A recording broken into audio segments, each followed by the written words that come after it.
როგორია ტურისტების გეოგრაფია წელს, როგორი ტიპის სასტუმროს ირჩევენ ტურისტები და რა ღირს დასვენება ფეშენებელურ და ოჯახური ტიპის სასტუმროებში.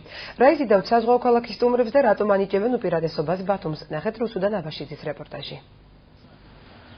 ისრაელიდან ბიზნეს კომპანიის თანამშრომლები მეხუთე დღეა ბათუმში სასტუმრო სანაპიროში ისვენებენ. ზღვის ხედები და სუფთა წყალი, რაც ებრაელ ტურისტებს პირველ შთაბეჭდილებას უქმნის, ქალაქის ღირსშესანიშნაობებით ემატება.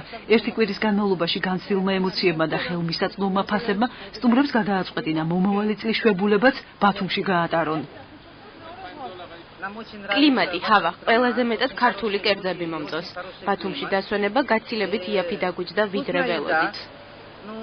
ვიყავით პიაცაზე და კარგად გავერთეთ. ხალხის კეთილგანწყობა ყველაზე მეტად მახარებს. განსაკუთრებული სანახაობაა ღამის ბათუმი. მოსკოველმა ტურისტებმა წელს დასვენება ქობულეთის ფეშენებელურ სასტუმროში გადაწყვეტეს.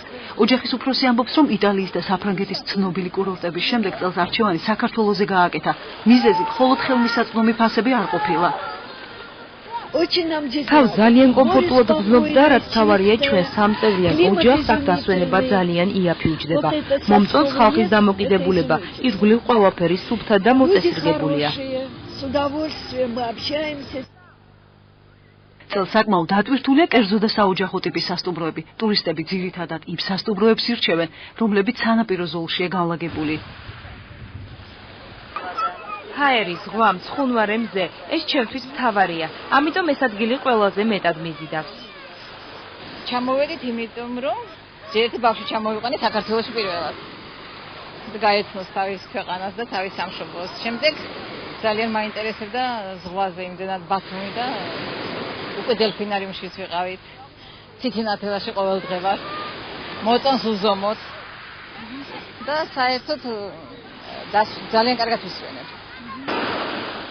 უცხოელების დიდნაკად სასტუმროების მფლობელები აგვისტოდან ელოდებიან.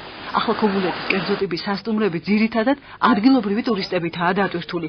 თბილისელი სტუმრები ამჯობინებენ ნომრები წელს იმავე კერძო სასტუმროებში დაჯავშნონ, სადაც გასული წლის შვებულებები გაატარეს.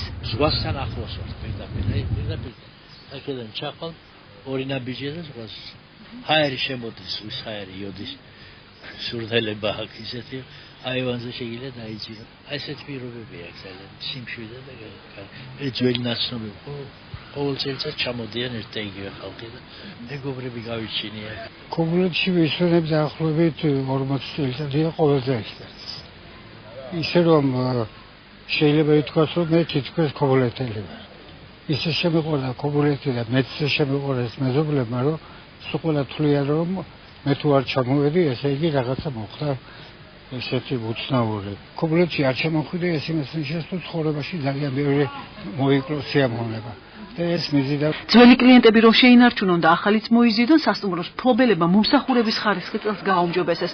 ქობულეთში ერთი დღე სამჯერად იკვებით ოჯახურ სასტუმროში დამსვენებელს 25 ლარი უჯდება, თუმცა სასტუმროს მეპატრონეები ამბობენ, რომ წელს ტურისტების რიცხვის გაზრდა კიდევ ერთმა ფაქტორმაც განაპირობა.